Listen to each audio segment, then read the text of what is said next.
What is up, everybody? This is your boy, Teran Rodriguez, bringing you another edition of Set Point. And as always, we have ourselves a jam-packed show as we have a lot of volleyball to discuss. As first and foremost, we have ourselves a special guest. Who is this guest? Well, if you're living under a rock, well, you're out of the loop. But if you're checking Twitter and you're paying attention, well, you're in the loop. But we have a lot of NCAA volleyball to discuss as UCLA continues to roll in the MPSF. Are they going to lock up the number one seed of the MPSF tournament? Most likely. And how about UC Irvine sweeping CSUN? Can they take down the big boss in Hawaii this weekend? Or will those Rainbow Warriors have something to say about it? And how about Damon making some noise in the NEC, taking down St. Francis of Brooklyn and LIU? And the East Meets West did not disappoint in NCAA Beach Volleyball, as we had a lot of upsets and great matches, ranging from USC's win over Florida State to Florida State's win over UCLA to Hawaii's ups and downs to all great things happening in NCAA Beach Volleyball. So hand me a volleyball, set up the net, because I'm about to serve you up some volleyball action here on Set Point. This is Teran Rodriguez bringing you another edition of Set Point here on IE Sports Radio, your direct feed for all that is sports.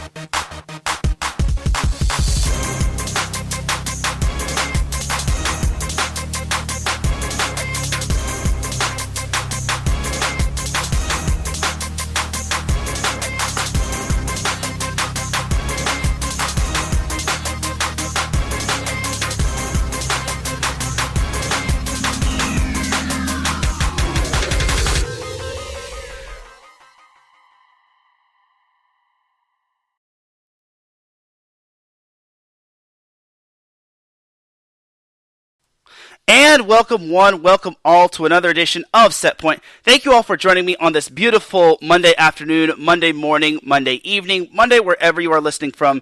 Either way, you have made your way into episode 188 of Set Point. And without any further delay, let us get started. But first and foremost, we have ourselves a special guest. He is the NVA's play-by-play announcer. He also does great work for New Jersey Institute Technology, aka NJIT. He also is a great guy overall, and he is also famous for the phrase, reach out and stuff someone. Ladies and gentlemen, without any further delay, introducing the one, the only, Mr. Ira Thor. How you doing, Ira? You say that phrase so well. If I ever need somebody to tap in, I now know I can count on you. That is awesome. And can we get a round of applause for Ira? There he is. Ira Thor. I appreciate you having me on. And thank you for taking time out of your day, Ira.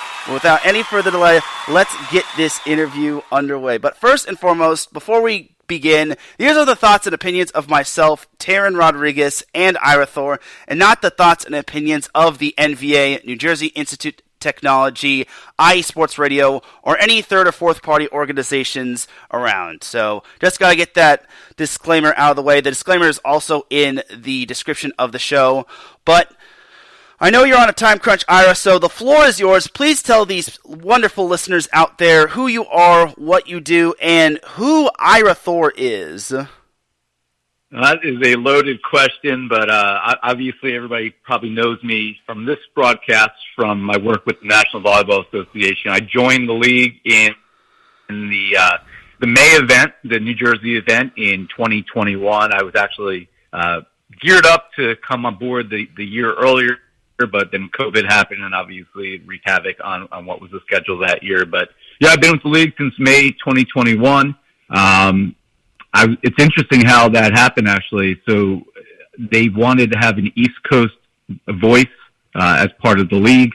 And then Justin Beaumont, who's the owner of New Jersey Freedom, and Carlo Edra, who's the head coach of New Jersey Freedom. I've known both of them for, 15 to 20 years. Justin actually worked for me when he was in college. So we've had a relationship forever. So they were the ones who introduced me to Nick England, and Matt Prosser. And then the rest is history. I came aboard, and everybody liked my work and what I brought to the league, the dynamic, and obviously my passion for the sport of volleyball, not only for what's on the court, but also for bringing making it fun for those at home. So I enjoy what we're doing. I'm excited with where the league is going. A lot of changes coming up this year for the better, and so much positive. The future of the league is bright. And when people ask me about the NBA, I look at it and I make this kind of comparison that Major League Soccer, MLS, 25, 30 years ago was still very small and growing in the United States as the sport gains in popularity. I think the NVA has a very similar opportunity going forward. Still, this is only the third, fourth year of the league in its current format, and I think the ceiling is unlimited. I definitely think the NVA is also growing and continuing to grow, and the sky is the limit for the NVA, and I really can't wait to see where the NVA continues to grow. And there are also so many other cities that definitely could use an NVA team. I've definitely made note that certain cities should have an NVA team, but I digress on that. All right, so how did you first meet Nick England, and what was it like meeting Nick England with basically East Coaster meeting a West Coaster? Yeah, we had multiple conversations on the phone leading up to me starting with the league. Obviously, as I mentioned, Justin and Carlo had done that initial introduction, mostly Justin because he is the owner of the team. And we hit it off immediately, and we knew that this was going to be a good fit. And, what we do, the chemistry we have with the four guys that are broadcasting the league really works out well. Obviously, I'm primarily a play-by-play announcer, although interesting backstory, first time I ever broadcast volleyball was as an analyst, not as a play-by-play guy. I guess I should backtrack with that story. So I went to William Patterson University here in New Jersey in the mid-'90s, late '90s. Broadcast journalism major, as you would imagine. And I broadcast my first ever volleyball match. I was 18 years old. I just concluded my high school career. I was playing college club volleyball at the time.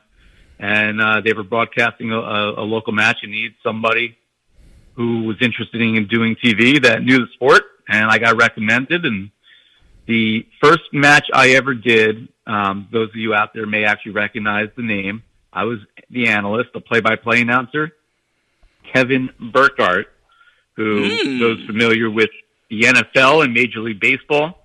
That same Kevin Burkhardt had just announced the Super Bowl and is the studio host for everything with MLB with the playoffs and is the number one voice for football in the country right now. So, yeah, very small world. Him and I are still good friends, but I broadcasted with him in college, and that was just the very beginning of, my broadcasting career and my career in sports as well. But we can talk more about that as we go along. But with Nick and Matt and Noah, it's really unique. So obviously I handle majority of the play-by-play.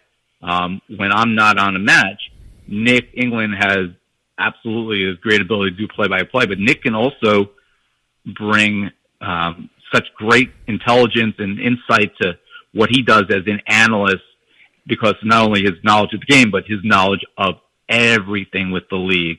And that's going to grow this year with Nick's ownership of the brand new expansion San Diego Wild. And then Matt Prosser, who can fill in and also do play-by-play when needed, obviously is one of our lead analysts. He does the color work for Long Beach State, where he starred back in the 90s as well. So, the three of us just blend so well together, just awesome chemistry. And then obviously the fourth member of our team, Noah Chast, who joined us last year as our primary sideline reporter and post-game interview. And obviously he's got a lot of TV experience, young guy out of Penn State University. My pick, by the way, to win the national championship this year. And four of us work really well together. Awesome. And that was going to be my next question. Obviously, you being the play-by-play guy, and then Nick being kind of the color commentary guy who provides great insight on volleyball, and then Matt Prosser, who also provides the veteran leadership, basically the NCAA veteran guy who's played the most volleyball of the bunch, and then Noah Chast, who's basically the sideline reporter. How well do you mesh well with one another, and what's it like going to be reuniting with one another after being, I wouldn't say separated, but like being away from one another for ever since like August of 2022, just because it's been a while since you all have seen each other in person. The chemistry is awesome. I could not ask for a better team to work with. Anybody who watches our pregame show can see firsthand just how good that chemistry is. And obviously, we'll throw little digs at each other once in a while. My favorite one of all time is, when we learned that Nick was starting that day for Las Vegas, and I joked that, if he goes off and has 4 kills, Vegas has a chance to win, and he ended up having a career-high 14 kills and was our man of the match, and I had to eat crow, certainly so. But, we blend so well together. All of our insights and talents, I think, are perfect for a team. It's what you want. You want your on-air talent to work well on and off the screen, and that's something that we do. We talk throughout the year. Like, I don't think there's more than like 4 or 5 days that we have a group chat where the 4 of us bounce ideas off of each other and, also talk about life and poke some fun at each other. And, I think it really meshes well and marries over well to what you see on the screen. And, obviously we're all a little bit of a delay in seeing each other this year, as the first event this year is going to be blacked out. With the move to Long Beach, we're trying to enhance that in-person experience. So the first broadcast of the year is actually not until the second event in May. That was designed to try to, for the first time ever, really give the crowd an opportunity to see this in person. But don't fret, we'll be back that first weekend in May.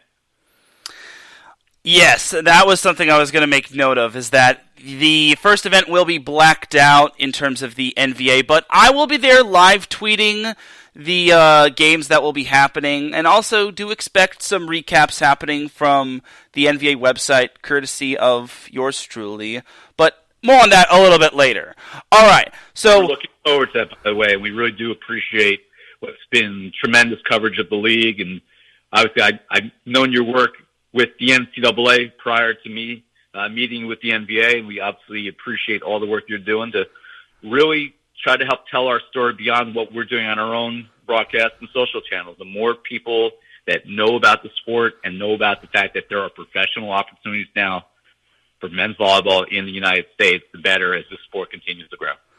Thank you, Ira. And I definitely want to help grow the NVA a whole lot, and I really think the NVA is vastly underrated. Before we continue on with the NVA, I want to ask a question about you. So, your infamous phrase, reach out and stuff someone, how did it originate and when did it originate? So, I need to know, and unless it's top secret, I want to know, how did reach out and stuff someone originate? So, it's interesting, the story behind that. So, obviously, as you mentioned, I do the play-by-play for NJIT for the men and women on their ESPN and America East broadcast. But I've been calling volleyball, obviously, close to 25 years. I served for 20 years as the assistant athletic director at New Jersey City University, where Carlo Edra is the head coach as well. I do the PA announcing for Rutgers University, their women's team, and I have done some broadcast work for them as well. So, plus with a number of other schools in this area, of course. But I am a huge fan of pop culture, and I try to reference either some songs or some song lyrics or some classic commercials in a lot of my work, not just for volleyball but for other sports as well. So maybe about 5 years ago, and I've had different phrases that I've used for blocks. And to me, the block is the most exciting part of volleyball, especially a monster block, because it's that moment where you kind of rip somebody's heart out of their body and stomp on it. That, you tried to slam a ball down the line and I shut you down. And if anything can excite a team, that's it. So I knew I needed to really start giving a little more emphasis to blocking. Well, long story short, announcing a Rutgers-Maryland women's volleyball match roughly about 5 years ago. And Rutgers had a block that just shook the whole gym. It was insane. And if you remember the 1980s AT&T commercial, Reach Out and Touch Someone, I had just seen that about a week earlier. I was watching some old YouTube videos and I saw that. And it kind of just happened where I saw that block in that Rutgers match and I exclaimed, "Reach out and stuff someone." And that's kind of where it was born. And after I said it, everybody kind of looked at me like, "Oh man, you got something there." Amazing. That is awesome. And basically, if you follow me on Twitter, I basically use that phrase, Ira Thor voice, reach out and stuff someone. And I basically had this little debate, and I think everyone else has had this debate. What is better, walk-off service ace or walk-off block? And I think you've basically answered the question, walk-off block. And there it is, ladies and gentlemen. Ira Thor has answered the long-lasting debate. What is the best way to win via walk-off, ace or block? Oh, absolutely a block. Absolutely a block. I actually have the phrase copy or a trademarked, and one of these days I'll sell some T-shirts or something like that. I think that'd be a cool T-shirt. But yeah, it was one of those things that, in broadcasting, you can't really plan what you're going to say. I mean, you may know your talking points, what you want to talk about, and the key points that you want to get across to the audience. But honestly, that phrase just came into my head. It just happened. And that's the best way. The best things in life, I think, a lot of times just organically happen. I do have some other ones that I use that, have happened in similar ways. Like, I'm a big fan of Guns N' Roses. I'm actually going to see them in August. And I love that song, Paradise City. And, once in a while, I'll pull out, so-and-so takes them down to Rejection City, which is based off of Paradise City. So there's others that I use that I have completely based off pop culture or music references. But yeah, reach out and stuff someone kind of became a little bit more than I ever imagined it would be. I see. And I'm looking forward to more Ira Thor isms. And who knows, maybe we'll get some Nick England isms on the live. I call them England Insights, by the way, because England Insights. He is the king of England, so we got to give him his props. Yes. By the way, I should probably mention the most fun one that just kind of came to me was Matt Buffum, who plays for New Jersey Freedom. He's not a starter, but he's obviously one of their key guys off the bench in the middle. And he came in, I think this is an injury substitution, middle of last year, and came out of nowhere and just had a absolutely just monster block. And the first thing that came to my mind was Buffum with the Stuffum.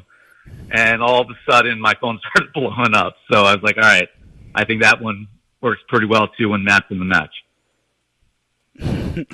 Awesome. Just absolutely amazing. All right, so back to the NVA. So there was a new team that was added in the NVA, and it also hails from the East Coast in the Philadelphia Founders. We obviously have another East Coast team in the New Jersey Freedom. Do you think there could also be a possible rivalry with the Founders and the Freedom, considering that's basically East Coast versus East Coast? Kind of like the Eagles and the Giants, or like the Cowboys and the Eagles, or anything of that sort? I think it's a no-brainer that this is going to become a big rivalry. They have in the past practiced together or practiced against each other, which I think obviously you need that live competition to get ready for the year. And these guys all know each other. So it's going to be interesting as these franchises continue on, just how much of a rivalry this becomes. Honestly, I look at the same way that I kind of look at the new San Diego team that Nick owns, and the San Diego Wild, and they're going to have a rivalry, I believe, with the OC Stunners, which Matt Prosser is the coach for, which is certainly going to make our broadcast even more interesting when those two guys are on together. But it's long overdue, I think, that Philadelphia has a team. I think it's a perfect spot. Obviously, the sport is growing in the state of Pennsylvania. Penn State's been the king forever, as they should be. The club scene in Pennsylvania is nuts. My daughter plays club in New Jersey, and we want to get challenged. We have to play Pennsylvania teams. And I think it's a natural rivalry. Really, the only East Coast rivalry New Jersey had before was with Southern Exposure, which is out of Orlando. I think this is more of a natural fit. Excellent. And obviously Philadelphia is a big market city, and I guess I should also make a quick plug, is that iSports Radio does have a Philadelphia sports show, which does air Tuesday, and we also have a New York sports show, which also talks about all things New Jersey as well, so gotta make that quick plug as well. I would also like to see a DMV team from the NVA as well, or a team from DC. But again, that's just on my Christmas wish list. Go ahead, Ira. I was going to say, if there's another area in this part that should have a team, it would either be the DC area, and I look at that because of how strong the sport is in Virginia Beach. Obviously, you see a lot of players coming out of part of the country. The only other area that would make sense for me, they have added, because I think Puerto Rico, the Puerto Rican Pythons, is a gold mine for the sport. Obviously, the NVA making history here, the first professional league in the United States to actually have a team in Puerto Rico, which is our unofficial 51st state.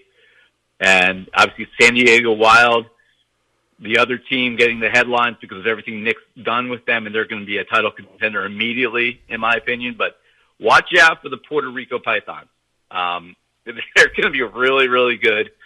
And obviously, get ready for some Anaconda comments online as well when I'm calling the matches.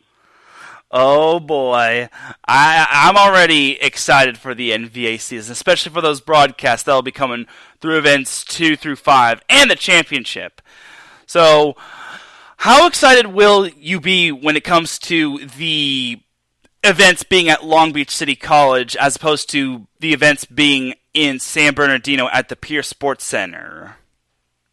I think this is a huge opportunity for the league. I think the Pierce Sports Center absolutely served our needs, right? We needed a home base when we weren't traveling to New Jersey for Atlantic City events. But we had limitations in terms of what we could do there just because of seating capacity. It was a little bit isolated being in the Inland Empire. Now it's a lot closer to Los Angeles, obviously much more populated area where you can get fans coming up all the way from San Diego, coming down, down the coast from north of Los Angeles. And I'm speaking as a Jersey guy, so I've learned my California geography pretty quickly here in the last couple of years. But I think what was missing from the league was that large in-person fan presence, which now will be, going forward, it's going to be at every event, which is really the strategic reason why the first event is blacked out, to allow the fans to really experience this in person before we go back to our normal broadcasting schedule. I think huge opportunity. Personally, I think being in the LA area is going to make it more convenient for a lot of players to get to. I know sometimes we ran into some flight difficulties with players coming in from all around the country events as well. But yeah, land of opportunity in Long Beach, not too far from the beach itself as well. It is going to be a season of a lot of firsts. We're probably going to see another new champion, in my opinion, because obviously a little early for predictions, but I do think Las Vegas is ripe to be dethroned this year. And a lot of, this is going to be a good year in the NBA, which is going to lead to even more exciting expansion in 2024. It's going to be a very exciting season, and I've looked at some of these rosters, and some of these GMs have told me about their teams, and obviously the coaches have also told me about some of these teams. It should be quite the exciting year. I think there are going to be a lot of new players going to be on new teams, and I'm really looking forward to seeing what these new players could do when it comes to meshing with these new teams. So it's going to be quite exciting. So, all right, so we got about 10 minutes or so. So I actually do want to know. So you did tell me before this yesterday that the NVA will be going to the East Coast next season. So as I prepare for that, possibly, if and when I do travel to the East Coast, if I do want to travel to, I assume probably like New Jersey or Atlantic City, where is the best place to go in terms of New Jersey or Atlantic City to like eat? In terms of like restaurants or fast food joints or any place? Go ahead. Yeah, so first of all, just to touch on that point, the intention next year is the cities will be determined later on, but the goal next year is to move around the country a little bit when possible to different cities. That way, it's not just on the West Coast. We want to be able to have fans be able to see it in person in different cities around the country. So, and that announcement will obviously come after the 2023 season when they have that dialed down more. But food-wise, I can't give you one specific location or destination, but I will say this. The pizza, the chicken parm in New Jersey, that's the only authentic you're going to get anywhere. Any pizza you get in Los Angeles, it's fraudulent. Any chicken parm that you get anywhere on the West Coast is fraudulent. And I may lose some fans because of that, but growing up here on the East Coast, the authentic pizza is anything that you get in the state of New Jersey, let me backtrack. It has to be north central Jersey. It can't be near Philadelphia. Sorry, Philadelphia Founder fans. Your pizza also is fraudulent. But north central Jersey, New York City, Brooklyn, that's where it's at. Chicken parm in this part of the country is to die for. That's not the only food choices, but those are the two that certainly I think that we could hang our hat on as New Jersey is better than anywhere else. Am I forgetting any other food choices, or are those are the two that we are the kings of?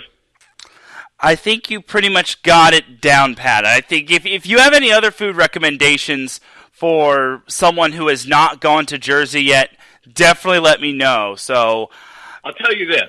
By the time we have you out here again, I will narrow down some very specific food destinations for you to go. Atlantic City's a little rough because a lot of it is in the casinos.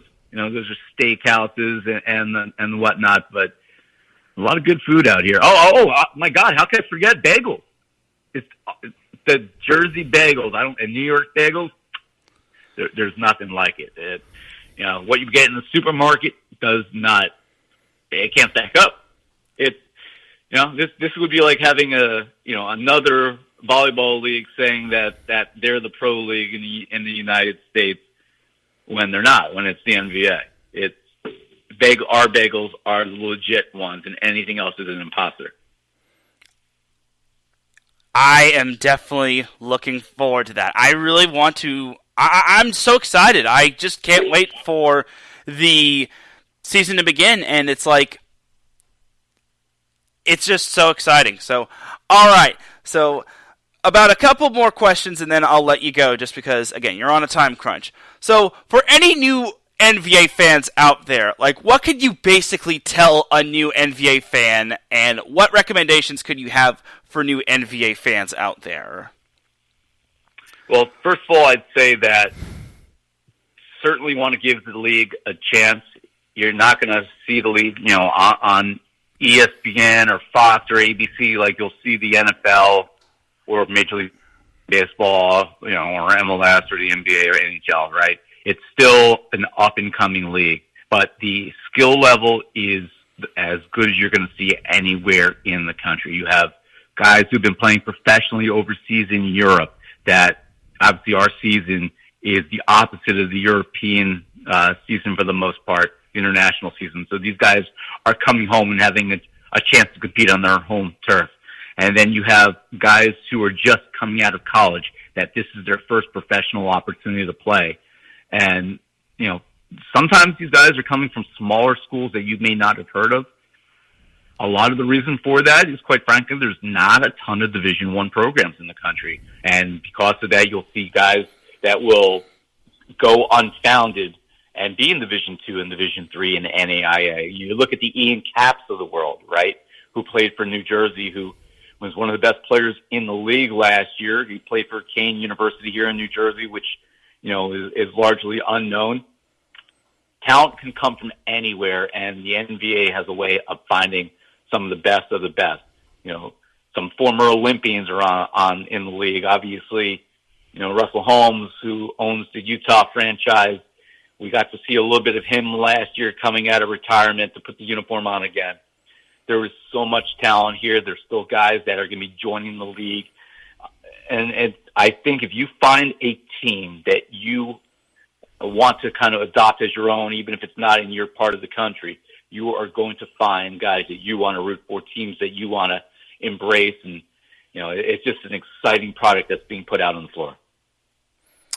Excellent. And I will just add to that, and it's only going to get better, and it's only going to continue to grow. And I can already tell you that the NVA is just going to continue to evolve, and heaven knows that if it was able to get that ESPN deal, obviously it was just like a one-time thing when it came to like the NVA playoffs, but it's just going to continue to evolve and just continue to basically just continue to be this big-time deal, just because the sport of volleyball is growing and evolving, not just on the women's side, but on the men's side as well, and on the beach side as well. So look out in terms of the NVA. It's growing.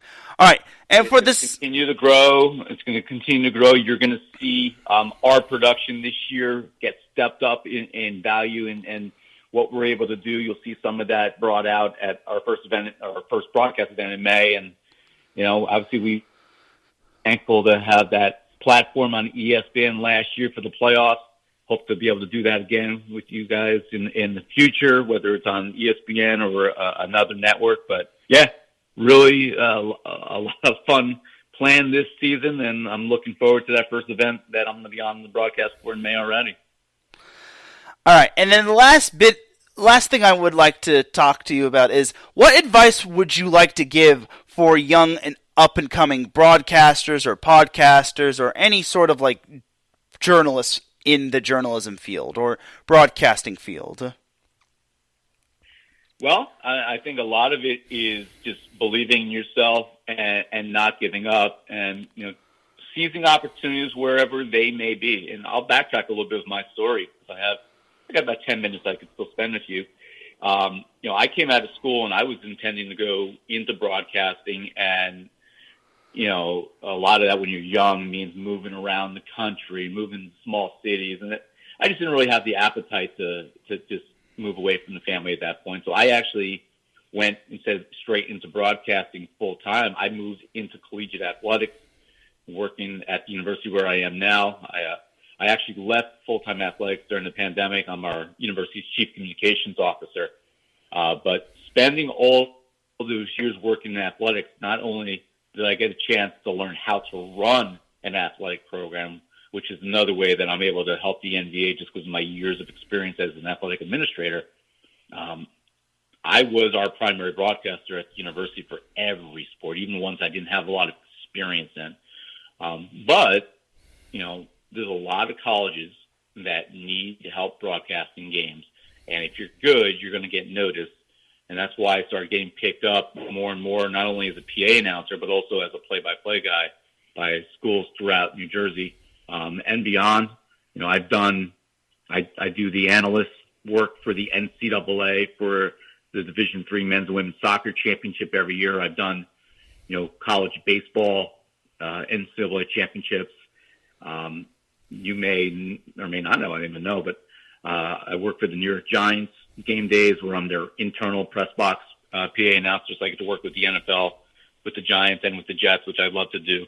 And I've done soccer. I've done, announcing in MLS stadiums, announced college football at Yankee Stadium. So really been able to get my feet wet in a lot of different areas and just stay with it. And, that's something I'll say.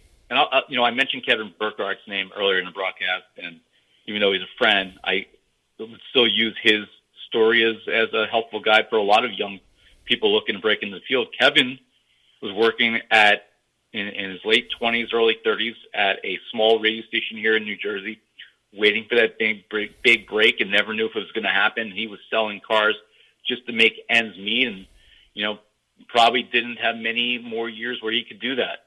And then suddenly got discovered by a local CBS news station, and the New York Mets heard him and liked how he sounded, and he did sideline reporting for the Mets for roughly 7 years. And during that time, he got picked up by Westwood One Compass Radio and was doing Dallas Cowboys games on the radio. And sure enough, by 2013, the NFL signed him as one of their lead broadcasters doing the NFL and doing Major League Baseball, and the rest is history from there. So, and I told that story because, again, he was almost even out of the business as a young guy in his late 20s, early 30s, and you never know when that break is going to be coming. So I always encourage people to, in spot that you're in, put the work in, get those reps, show that you know what you're doing, show that you have the talent, show that you have the ability to have an entertaining broadcast that fans want to listen to, but you got to keep plugging along, and even if that means doing it part-time like I have done as a choice for a long, long time. And, I mean, I'm blessed where I have the opportunity to work the events that I want to work by choice, and the NVA, of course, being probably the most elite amongst those. And I'm thankful, for everybody's belief in me and enjoying the broadcast. And I love working with the crew that we have with the league. It's a special thing we have going.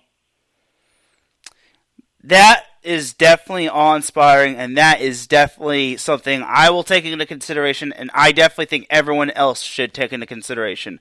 All right, well, thank you very much, Ira Thor, for being a guest here on Set Point. Do you have any other plugs or shouts you want to give before we head on into a commercial break? Well, upcoming matches that I'm doing here on the East Coast, since I will not be out in California this upcoming weekend for the start of the NVA season with the blackout-only event. I will be doing 2 very important EIVA matches out here as NJIT takes on Harvard on April 7th and 8th. I'll be looking forward to that. It's going to be really interesting to see what happens in the EIVA playoffs, by the way. I'm going with my preseason pick of Penn State. I believe that they are the best team in the country, which Noah Chask, by the way, will appreciate as a Penn State graduate. I think it, probably becomes down between them and UCLA. Quite frankly, it could be them UCLA. It could be them Hawaii, Long Beach State. Who knows? They probably factor in again. But it's going to be really exciting outcome of the NCAA tournament this year, so I'm looking forward to that. But, yeah, other than that, I'm looking forward to being on the air again in the first weekend of May, bringing everybody some exciting NVA action. And before long, it'll be time to reach out and stuff someone. Excellent. All right. Well, if you can, Ira, please hold as I wish to give you a proper goodbye. That is going to do it for this interview with Ira Thor. I will take myself a quick little commercial break. When I come back, I will be recapping some NCAA men's volleyball, what happened in Week 13 and Week 14, or previewing Week 14, and then I'll be recapping some NCAA beach volleyball. You are listening to Set Point here on iSports Radio, your direct feed for all that sports. We'll be right back after this.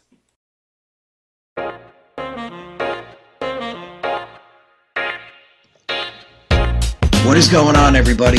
My name is Harrison Glazer, and we're coming at you from the Show That Never Sleeps podcast.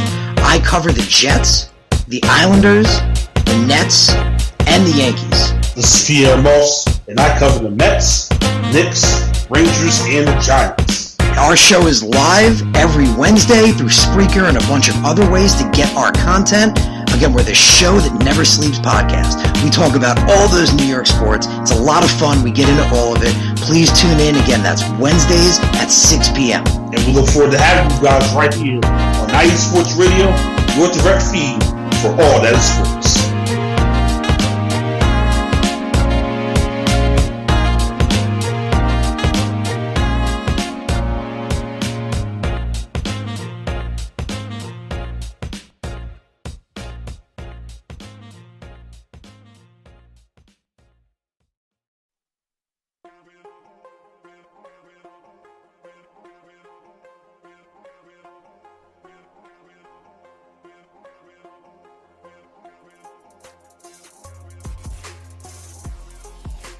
Hello, ladies and sinners. Hello, sports fans around the world. Hello, IE Sports family. This is Cale Henderson, the host of IE Vegas, the Sin City Sports Show, presented by IE Sports Radio. If you folks are interested in sports in the Vegas area, if you're wanting to have a blast for 1 hour, every Tuesday night from 7 p.m. Pacific Standard Time to 8 p.m. Pacific Standard Time, this is a show built for the Vegas sports fans, where we feature the Las Vegas Raiders, the Las Vegas Golden Knights, the Las Vegas Aces, and the University of Las Vegas, Nevada Rebels. Hopefully, fingers crossed, MLB team coming soon. Either way, if you folks are looking to have a blast for 1 hour each and every week, tune in Tuesday, 7 p.m. Pacific Standard Time to 8 p.m. Pacific Standard Time. If you folks are interested in Vegas sports news, go to our Twitter, at SinCities_IESR, and you can speak with me, the host, Cale Henderson, at Cale_Henderson on Twitter. At any time, be happy to reply. Always want to reach out to our fans. Again, the Sin City Sports Show, presented by IE Sports Radio, your direct feed for all that is sports.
Back with segment number 2 of Set Point here on IE Sports Radio, your direct feed for all that is sports. Thank you very much to Ira Thor for being a guest on Set Point. I really do appreciate him taking time out of his day. Like I said, he had a little bit of a time crunch. You're probably wondering what happened with Matt Prosser. So he had a little bit of a time or schedule conflict. So he will be on next week's show at 6 p.m. Pacific Time. Set Point will be back on its regular schedule. So you're probably wondering why Set Point is also on at 11:15 or on at the 11 a.m. hour. Well, it was because I had 2 guests, and also I have something going on at 2:30 p.m., so 2:30 p.m. my time. So, unfortunately, I had to shuffle everything around, and everything just got jumbled around. So, sadly, unfortunately, I could not have Set Point on my regularly scheduled time. But with all that said and done, it is time to get on into the second half of Set Point. But first and foremost, Set Point would not be where it's at without IE Sports Radio providing the platform to go live on Spreaker. Please do follow IE Sports Radio on all social media platforms such as Twitter, TikTok, and Instagram. We also have Facebook for those that still use it, as you just got to type in the word IE, then sports, then radio in the search bar, and then like us and follow us on Facebook, and then that's how you're following IE Sports Radio on Facebook. We also have a website, www.iesportsradio.com, and once you go to the website, you'll see a Patreon link at the top, and once you click on the link, donations will start at $5 a month if you choose to donate. This will get you a shout out from all 27 of our shows, including this one, and higher tiers include IE Sports Radio merchandise, access to IESRU, the podcasting university of IE Sports Radio, and even a chance to be featured on a segment of our flagship show, The Defining Moment with Larry B. Because for the past 8 years and counting, IE Sports Radio has been bringing you amazing content ranging from interviewing legendary athletes, other authorized media personnel such as Ira Thor, and building tailor-made shows dedicated to all major sports cities all across the country. All the while, we've been continuing to be by the fans and for the fans, and with your help, we are ready to take the next biggest step. Thank you to everyone's support and for making IE Sports Radio your direct feed for all that is sports. Shout out to our Patreon supporters, Bay Area Raised Apparel, Marcus Losgreat, Key to the Gate, and a donor that wishes to remain anonymous. Alright, now let's get the second half of the show underway. So let's talk some NVA action. So, Event 1... Alright, so Event 1 is basically going to be on Friday. The first match will take place at 10 a.m. You will see your boy there, and I will be live tweeting all these matches, so just follow me at set_point.ie, and that's how you'll be able to follow the action in terms of the NVA. So there won't be any live stream, but as long as you follow at set_point.ie, that's how you'll be able to follow all the NVA action. And I'll be live clipping the action, so that's how you'll be able to follow me.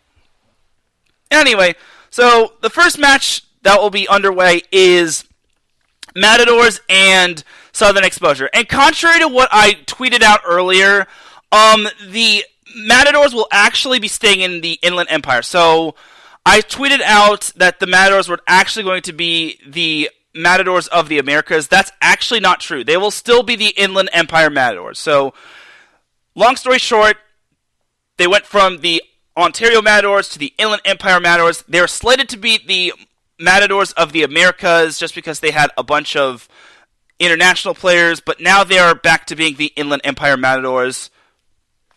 So yeah, they are playing Southern Exposure, and then after that, it'll be the Utah Stingers taking on the San Diego Wild, which is former set point guest Nick England's team. And then following that matchup, oh, by the way, the first match will take place at 10 a.m., which is when the NVA will be kicking off. All these matches will take place at Long Beach City College. Then at approximately 1 p.m. Pacific time, barring we don't get a 3-hour match, it'll be Utah Stingers, then San Diego Wild. Then at approximately 4 p.m. Pacific time, we get the Texas Tyrants versus the Chicago Untouchables. Then after that, at 7 p.m. Pacific time, approximately, we have the Orange County Stunners taking on the Puerto Rico Pythons. Ira Thor basically said, watch out for the Pythons. So, we'll see what happens with the Stunners. They are the 3-time finalists of the NVA. So, we'll see if those Stunners can start the season off with a win against the Pythons. But that's that for the first day. So the second day, we'll start off with the New Jersey Freedom taking on the Puerto Rico Pythons. That's brutal for the Pythons, first and foremost. They have to face they close out the first day, and then they open up the second day. That is kind of I wouldn't say it's a raw deal, but it's like, why? Why did they get the short end of the stick?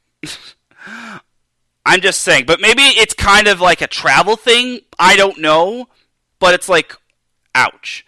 Anyway, so the Puerto Rico Pythons and the New Jersey Freedom open up the second day at, I want to say it's 9 a.m., if I'm not mistaken, as the two teams open up the schedule at 9 a.m., and then after that, the Utah Stingers play the Philadelphia Founders at noon Pacific time.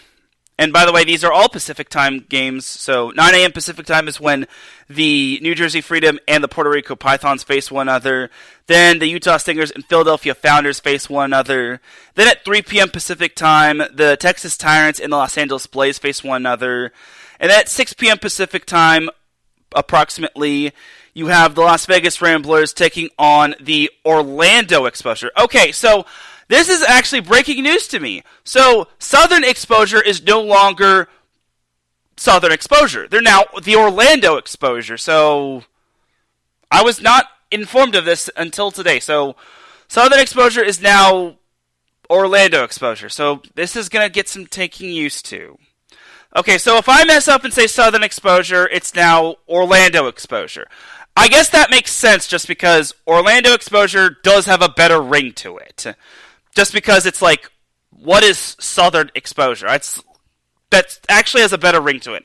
Orlando exposure does have a better team name ring to it, but it's like, now I'm going to have to get used to saying that.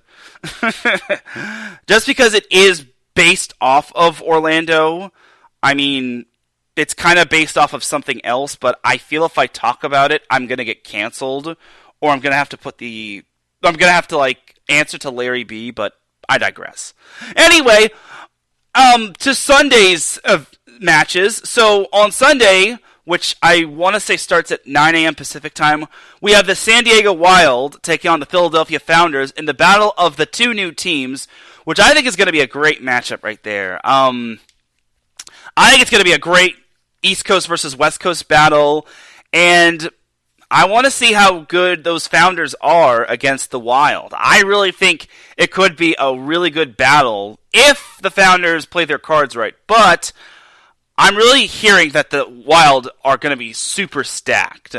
I have been hearing that the Wild are favorites to win it this year, but we'll see if they can really stack up against the Founders. I have seen their roster. I'm not going to spoil anything right now. I will say this, I do plan to release my previews on this week. So the NVA website did get a revamp, and all my previews are about to be posted up momentarily. So be on the lookout for that this week. And I did do these previews, so if you're wondering who did these previews, I did them. Anyway, then at approximately noon Pacific time on Sunday, the Chicago Untouchables play the Los Angeles Blaze, which it's a battle of, it's a little interesting match. It's a battle of two teams that missed the playoffs. And honestly, it's going to be a good little matchup. It's the battle of the two teams that want to get back into the playoffs. Two teams that are looking to re-identify themselves. And honestly, I think that both of these teams are looking to reestablish themselves as a good team. The Blaze obviously want to prove that they don't want to be underestimated. They don't want to be the doormat of the team. The Untouchables last year, they had a good year. It's just that their problem was they weren't winning the games. They weren't winning the close matches that they should have won. Like, they had a bunch of close losses and competitive losses. And if they had won some of those close 5-set losses, they could have maybe made the playoffs. But unfortunately, they did not. Whereas the Blaze, they wound up making the playoffs despite having a sub-500 record. No offense, of course. But for the Blaze did make the playoffs, so I apologize if I said they didn't make the playoffs, but the Blaze are trying to reestablish their identity of being a revamped team. I will say this about them, they did lose a lot of players, as it's a whole different team for the Blaze. The Untouchables also did get a revamp of their entire team.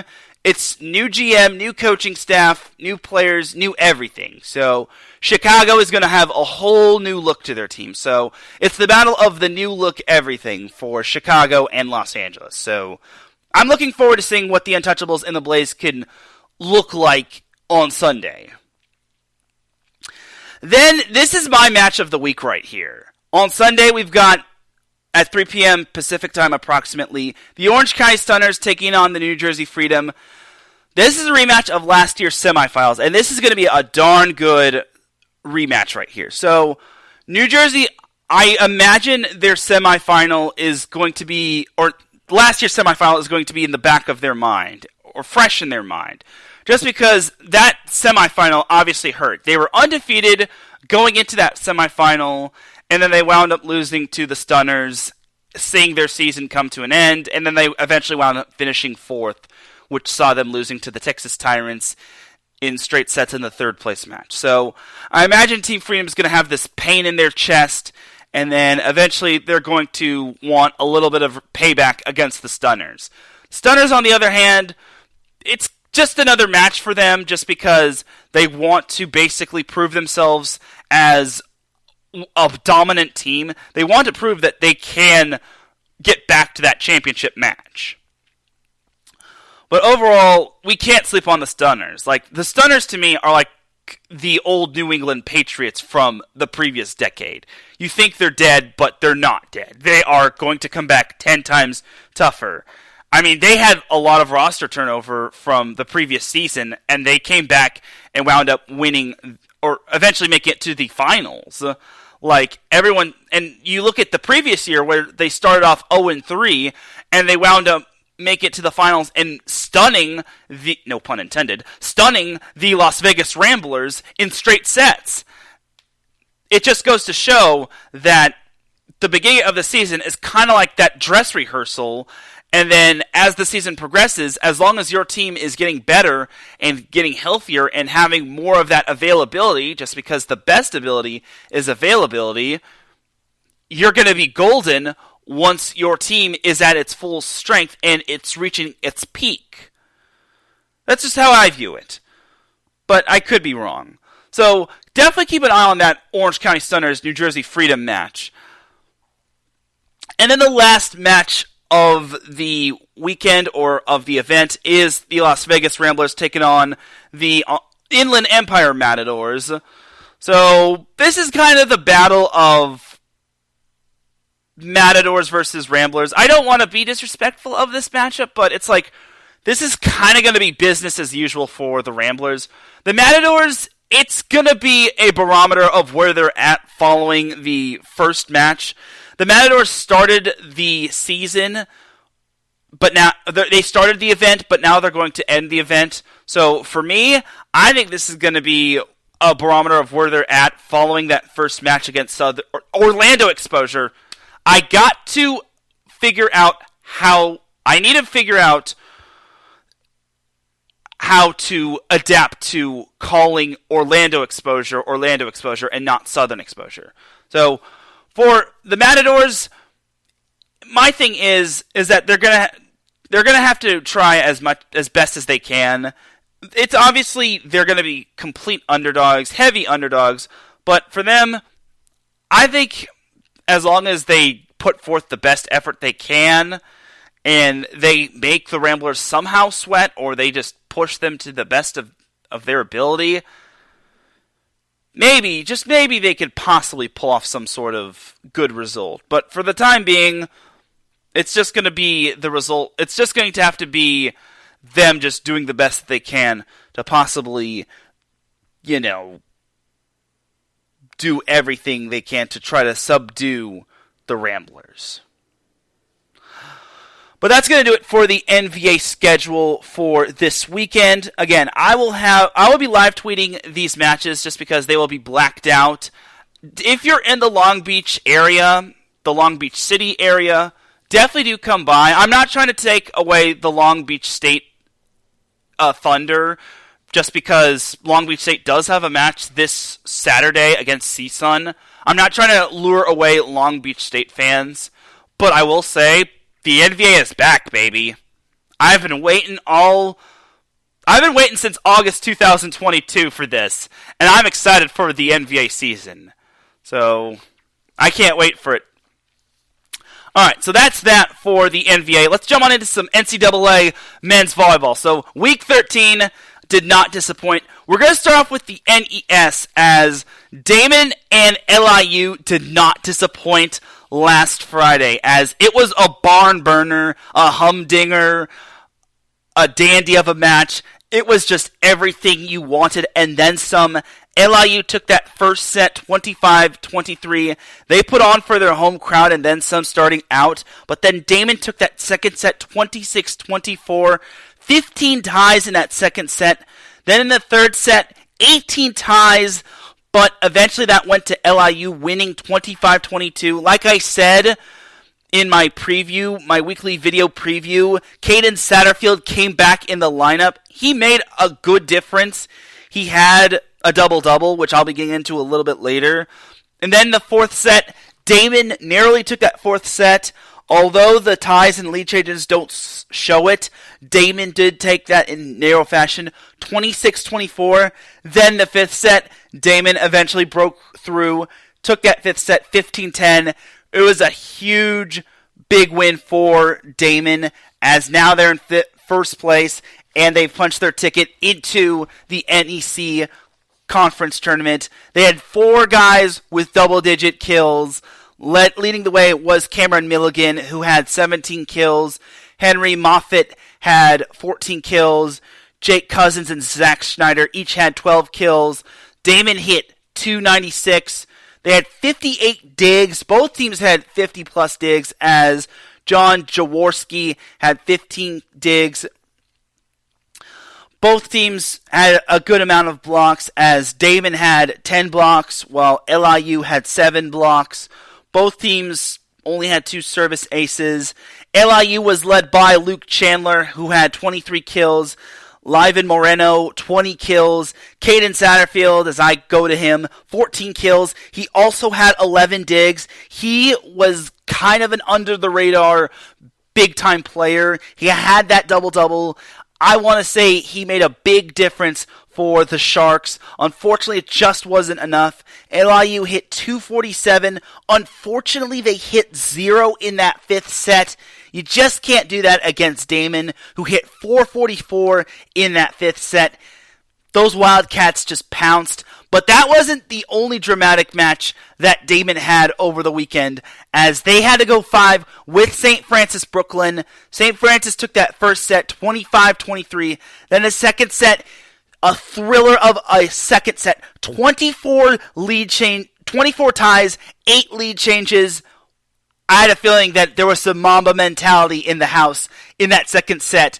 Damon took that second set 34-32. Imagine if St. Francis took that second set. St. Francis might have actually felt good going into that third set, but those Wildcats took that second set. Then in set 3, Damon pretty much ran away with it, 25-19. Fourth set, 17 ties. But St. Francis took that fourth set 30-28. Then the fifth set, it wasn't as tight, but Damon did take that fifth set 15-12. I mean, there were only 2 ties and 1 lead change, but it was still quite the dramatic fifth set, as Damon escaped that victory, as they were able to score 2 big road wins last week, as they still sit atop the NEC standings, as this would have been a huge win for St. Francis, but unfortunately for them, they just could not pull out the win, as Damon still sits atop the standings, as St. Francis Brooklyn just could not pull out that big win over Damon, as now Damon will look to try to lock up the number 1 seed and possibly the regular season championship, as St. Francis U, not to confuse them with St. Francis Brooklyn, is right on their coattails, as St. Francis U closes out the regular season against Damon. That could possibly be a big-time conference matchup for the regular season crown. We'll have to see it, but St. Francis U also has LIU on the docket. They also play St. Francis in the Battle of St. Francis this week. They also play DeUville, which that's not a conference matchup, but actually it is, but they're not anywhere near the top. Either way, you just can't underestimate them. Over to the box score or the stats. Zach Schneider led the way with 18 kills. Cameron Milligan, 16 kills. Henry Moffitt, 12 kills. The digs were big time, as both teams had 60-plus digs in this match. Zach Schneider had 18 digs. Kyle Zelasco and John Jaworski each had 11 digs. Sean Califf almost had double-digit digs. He had 9 digs to go along with his 50 assists and 6 kills. As a team, Damon hit 220, which was below St. Francis's 262, which was not bad, as Damon also had 8 blocks compared to St. Francis's 10, as St. Francis had 4 players in double-digit kills, as they were led by Johnny Ferraro, who had 17 kills, Kenyon Tuman, who transferred from Penn State, had 12 kills. Patrick Rogers, 11 kills. Luka Simon Vlahovic had 10 kills. Rogers and Nikola Iannelli each had 13 digs. Matt Mongan had 12 digs to go along with his 54 assists. It was a great night for St. Francis Brooklyn. However, they just fell short of that upset special. It would have been a big win for St. Francis Brooklyn, but unfortunately, they just fell short. There weren't too many upsets this week as UCLA took care of Grand Canyon in both matches. They lost the first set in the first meeting, 31-29, but then they gentlemen swept them, winning the second set 27-25, then 25-20, then 25-13. They won the second meeting 30-28, 25-21, and 25-19. UCLA clinches a share of that regular season MPSF championship. And the next time UCLA wins, because this week they have USC, and then the following week they have Pepperdine, UCLA clinches the number 1 seed. So the next time UCLA wins, they're the number 1 seed of the MPSF tournament, meaning they get a first round bye to the semifinals. So UCLA continues their perfection in the MPSF, and they're looking really good. So I wonder if they're peaking at the best time, or if they're peaking at the worst time. Also on Friday and Saturday, UC Irvine swept CSUN twice, as UC Irvine did not have too many problems against CSUN. First match, they won 25-19, 25-21, 25-19. Second match, a little bit tricky, as they won it 25-22, 28-26, and 25-19. As UC Irvine, still undefeated in Big West Conference play, but now their last 4 matches are against the top 5. This week, they're at Hawaii. The big true test for the Anteaters. They have to play at the Rainbow Warriors. Can they pull off the upset? That is the true test. This is what David Niffid has scheduled his team for. He scheduled all those tough teams. The Penn State, the UCLAs, the USCs, the Grand Canyons, the BYUs. He scheduled all those really good teams, and it's culminated up to this. Can they win at Hawaii? Can they also beat Long Beach State next week? I know I'm looking too far ahead, but can those Anteaters beat Long Beach State twice? They beat them last year at the Bren, but can they beat Long Beach State? And can they eventually lock up that Big West Conference title? It would be huge for those Anteaters. They have had such a fantastic season, but can they pull off that big win over the Rainbow Warriors and the Beach? They do have the tools. They've got Francesco Sani. Joe Carlos has done an outstanding job setting that offense. It's just been a fantastic season for the Anteaters. But now, the next 3 weeks are huge for them. It starts this week at Hawaii. Next week, it's against Long Beach State. And then that third week, the biggest week of their season, the Big West Conference Tournament. And guess who's hosting? UC Irvine. It doesn't get much bigger than that. Last week was only the beginning against CSUN. I said it in my preview. The rest of their opponents are now ranked opponents. And CSUN, it was just the tip of the iceberg. Now they got to go through the full glacier against Hawaii. And then they've got Long Beach State. And then we also had on Friday and on Saturday, BYU taking down USC in 4 sets both times. So the first match on Friday, BYU won 25-21, 22-25, 25-17, 25-20. Then the second match, BYU won 25-20, 30-28, 24-26, and then 25-14. Business as usual for BYU. No offense to USC. The Trojans are just so young, and unfortunately, they are just in a little bit of a identification crisis. They're just trying to find their way in a bit of a lost road. BYU is basically continuing their great season as they have a bye this week. They close out the season against Stanford. That could be crucial just because they could possibly... That could be the difference between finishing third and finishing fourth. Just because in the MPSF standing, I want to say Stanford and... Stanford and BYU are very close to possibly finishing third and fourth, and those two do not want to see UCLA in the semifinals. And that is almost true, as Pepperdine and Stanford are tied at 4-4 in conference play. BYU is 6-4, as BYU has a bye this week, as I noted, and Grand Canyon should have a bye this week as they have Stanford to close out the season. So Grand Canyon has Stanford, and then BYU closes out the season against Stanford. So someone closed out the season. So BYU closed out the season against Stanford, and then Grand Canyon closes out their regular season at Stanford this week. So Grand Canyon closes out the season at Stanford. This is a big week for Stanford and Grand Canyon. Meaning Grand Canyon's going to have to mind their P's and Q's, as they're going to have to leave the safety of the Cactus State, and they're going to have to go down to NorCal to take on the Stanford Cardinal.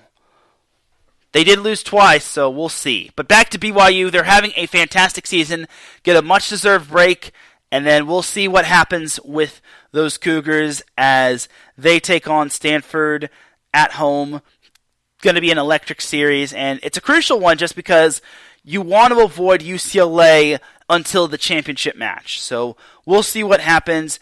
BYU could prove to be a very dangerous team, especially with their full roster, but it's looking like UCLA is going to be that team to be in the MPSF. And then the last matchup that I basically talked about last week was North Erskine at North Greenville. North Greenville won that match in straight sets, 25-19, 25-23, 25-14. Long story short, North Greenville didn't have too much problems in this matchup, as North Greenville is atop the conference standings in the Conference of Carolinas. Erskine fell to third place, while Belmont Abbey is all the way down in fourth place. In the MIVA, Loyola is pretty much clinched a share of the MIVA regular season conference title. This week is a big week for them, as they've got Ball State and Ohio State. And then Ohio State and Ball State pretty much are closing in on winning or on finishing second and third in the MIVA, which is huge, just because they won't have to face Loyola up until the MIVA finals. This week is the last week for the MIVA up until the quarterfinals next week. So the MIVA gets an early quarterfinal start in terms of the whatchamacallit. The MIVA gets starts their tournament next week, while everyone else gets one more week in terms of the season. In terms of the regular season. And that's postseason time for everybody. So that is that pretty much for what happened last week in Week 13. Let's jump on into Week 14.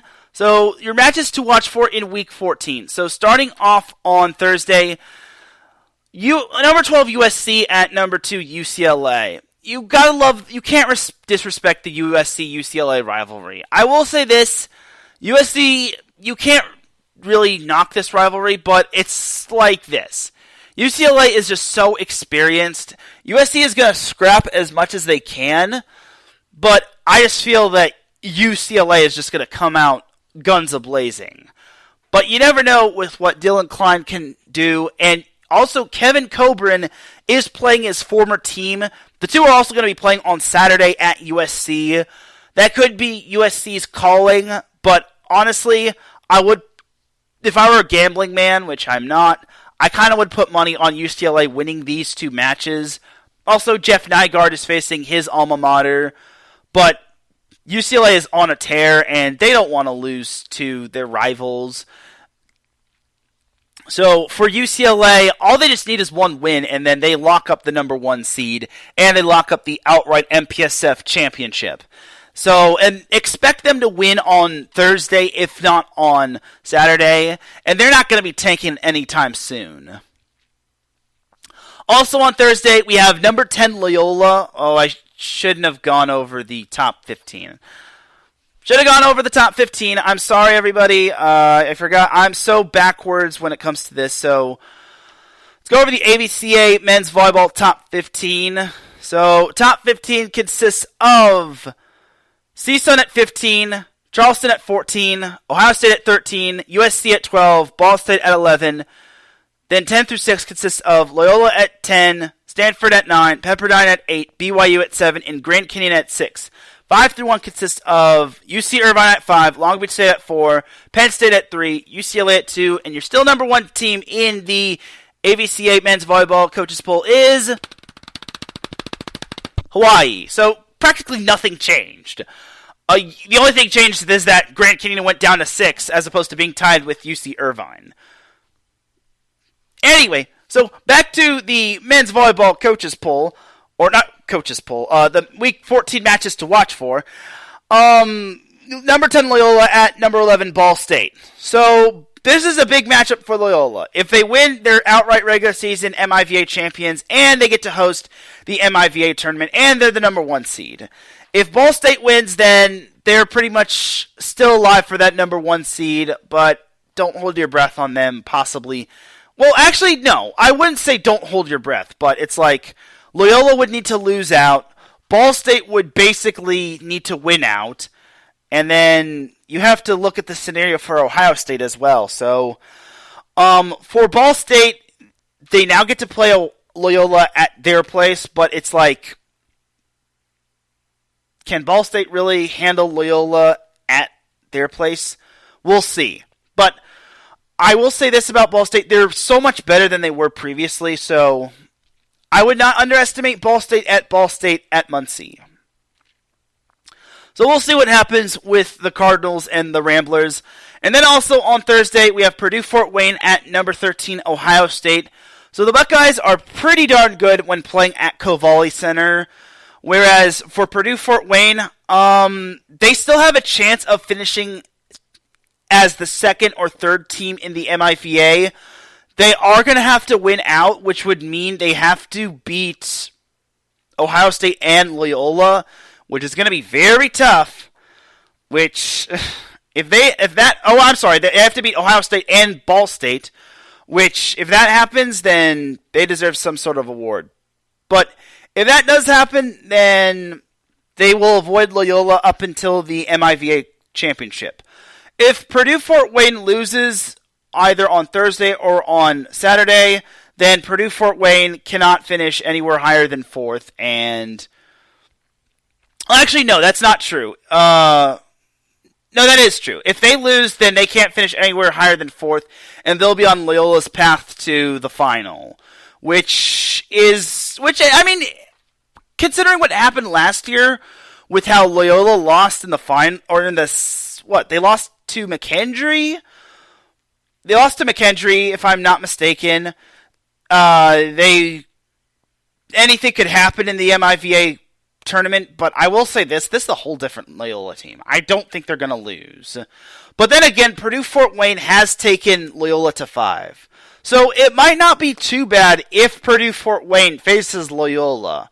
But this time, Loyola is playing in Gentile Arena. But then again, Purdue-Fort Wayne is playing, or did have to go 5 in Gentile Arena with Purdue-Fort Wayne. So it's pick your poison if you are Loyola. Do you want to play Purdue-Fort Wayne, or do you not want to play Purdue-Fort Wayne? Take your pick. Anyway, Purdue-Fort Wayne versus Ohio State. I'm fairly certain we'll see Ohio State win this one, just because Ohio State is playing some darn good volleyball ever since that win over Ball State a couple Saturdays ago. So hats off to Kevin Birch, former set point guest. So let's see what you got, Ohio State and Purdue Fort Wayne. And then on Friday, we have my match and my series of the week. Number 5, UC Irvine at number 1, Hawaii. Oh, baby. Like I said, this is the biggest match in regular season series of the week for UC Irvine. If UC Irvine could take one match off Hawaii, that can go a long way, just because you got to remember, Hawaii lost to Long Beach State all the way back on St. Paddy's Day weekend. So, if for some reason UC Irvine wins one match against Hawaii, that could go a big way for not just UC Irvine, for Long Beach State as well. Because that could leave the door open for Long Beach State come next week against UC Irvine. But for right now, UC Irvine needs at least one win against Hawaii. It's going to be so tough just because Hawaii, albeit they did beat Santa Barbara, which I'll give Hawaii a lot of credit. It was at UC Santa Barbara, and while they did sweep UC Santa Barbara twice, they had to really work in those two sweeps. Everyone's going to look at those sweeps against UC Santa Barbara and think, oh, well, Hawaii just swept them. No. If you look at those two matchups closely, Hawaii did not have anything easy handed to them against UC Santa Barbara. They had to fight for those wins. They had to dig their way out of deficits. They had to go to deuce games. They had to go through a lot in order to win against UC Santa Barbara on the road. So for Hawaii, nothing has really come easy more times than not. So for UC Irvine, this is going to be their big true test, winning at Hawaii. So we'll see what happens come Friday and on Saturday. As, again, this is my match and my series of the week. This is the battle of two top 5 teams. Let's see if UC Irvine's really tough schedule is going to really benefit them, or if it is basically just going to, just blow up in their face, or if Hawaii is basically just going to be one step closer to possibly, hence the word possibly, winning that Big West Conference regular season championship.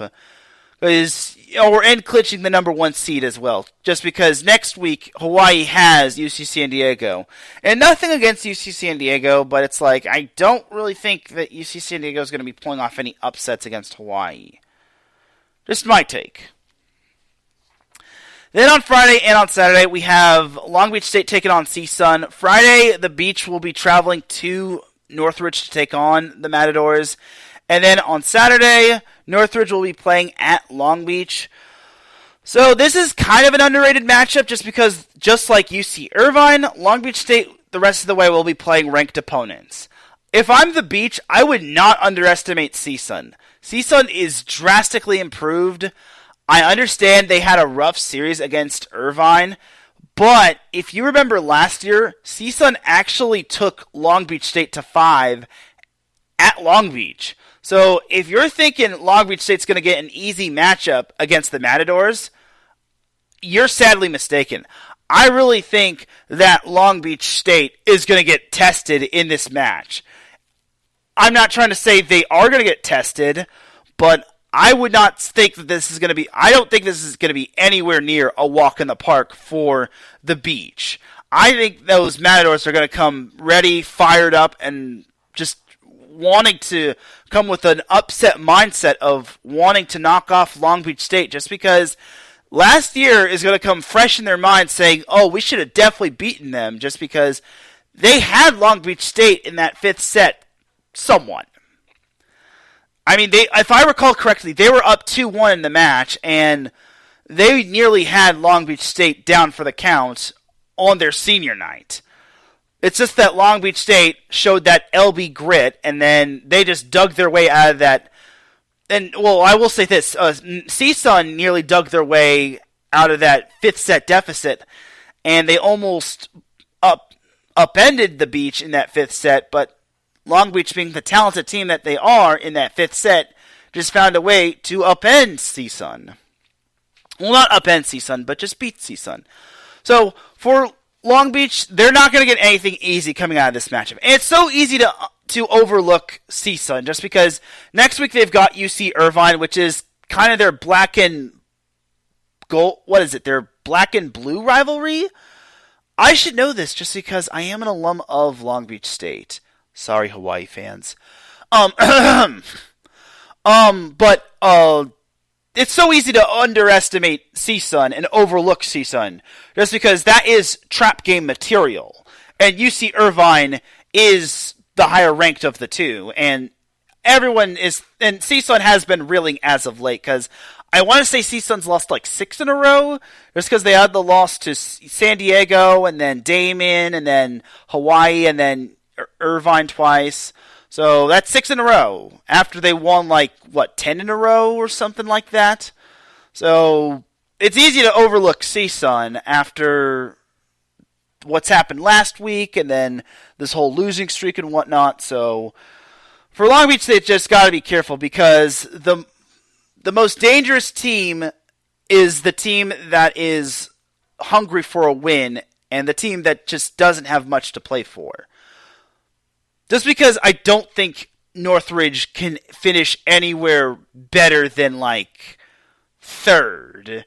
I don't think because Irvine is 6-0, Hawaii is 5-1,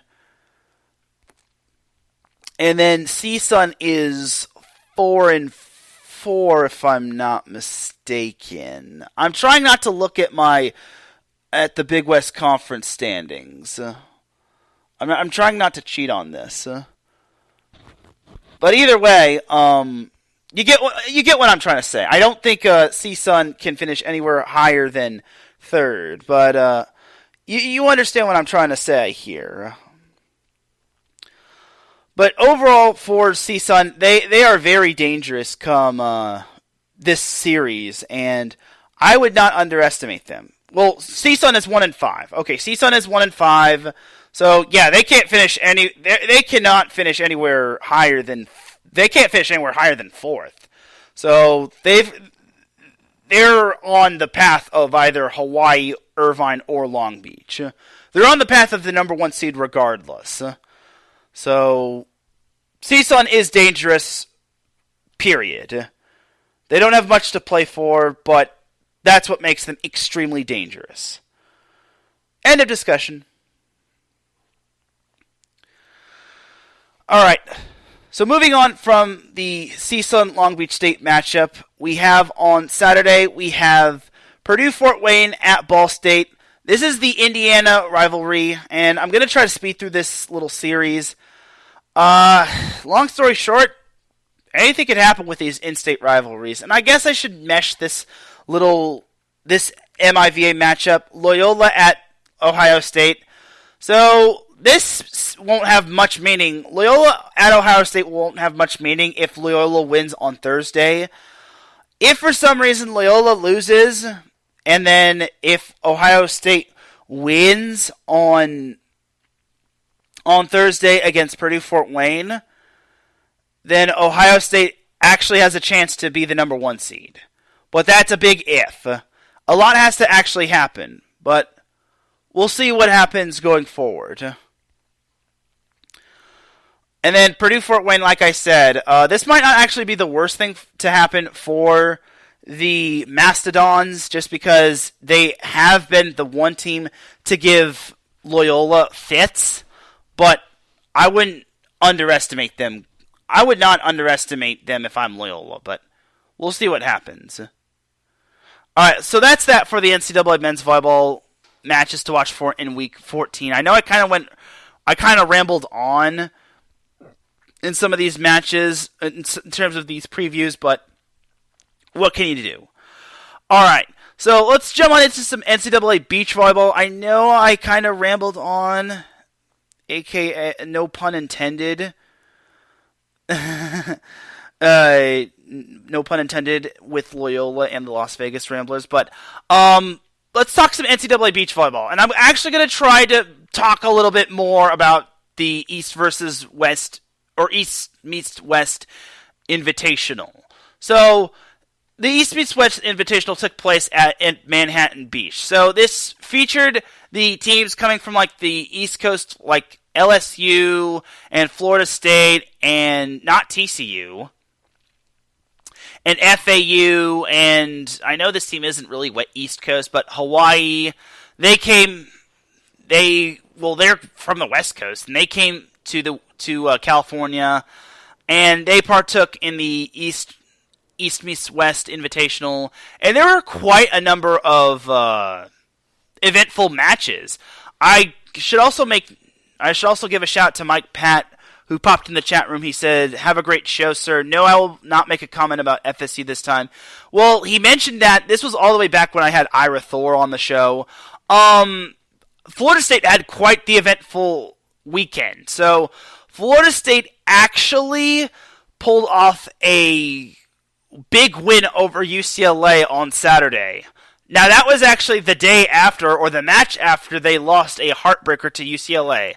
And how was that a heartbreaker, dare you ask? Well, they were up 2-1 in the duel against USC, and they actually had USC on dead for the count. And then, in typical USC fashion this season, USC pulled off a crazy upset, or not crazy upset, a crazy comeback.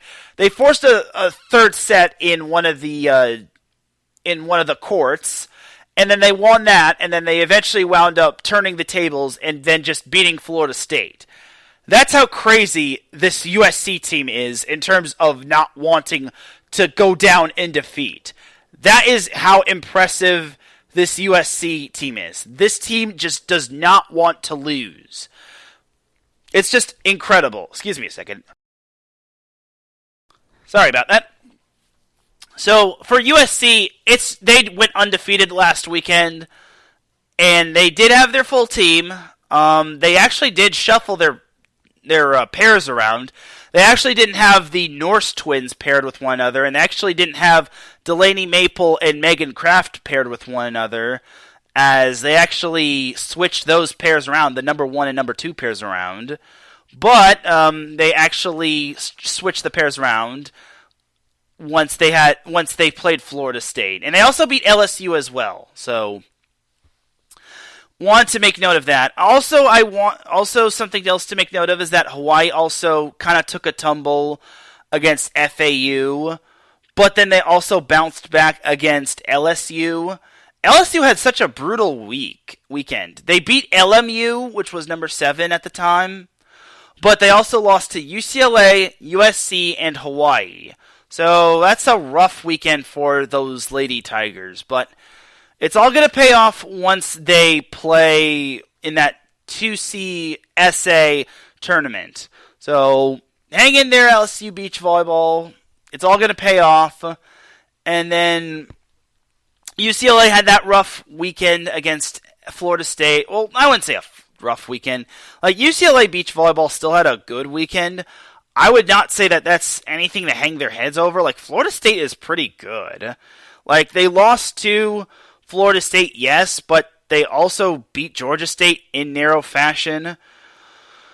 That's nothing to hang your head over in terms of losing to Florida State. But what I want to wonder is this: how did UCLA jump USC in the coaches' poll standings? Like, USC takes 1 week off, and suddenly they're not ranked ahead of UCLA.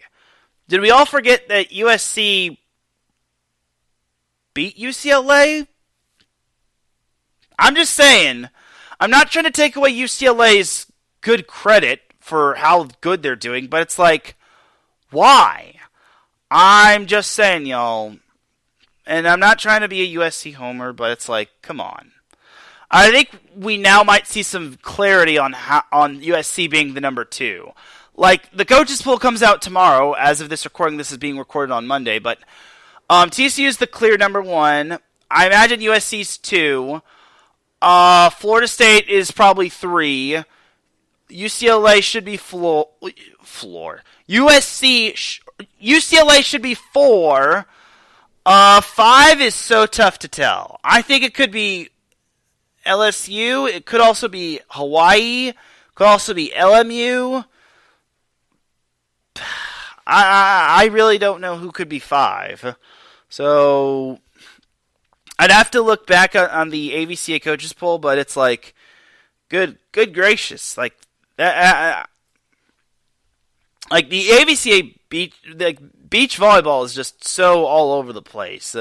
Like 1 through 4 is probably decided, but then you've got 5 down is probably holy moly, and then you've also got to factor in GCU, which you wonder how they're doing, and then 7 and then you also got to wonder how Hawaii's doing and how they're going to bounce back after their big oopsie. So, I don't know. But overall, it was quite the eventful East Meets West, and I like this event, and I so totally regret not talking about this event from last week.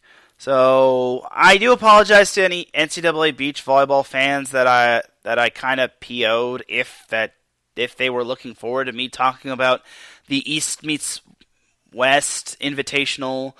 I kind of blanked out on that, so my apologies if I didn't discuss the East Meets West Invitational. So, yeah, it's totally my bad on that if I skipped that, and I just only talked about FAU just pulling off one little or FAU getting upset against Coastal Carolina. So, there was that right there.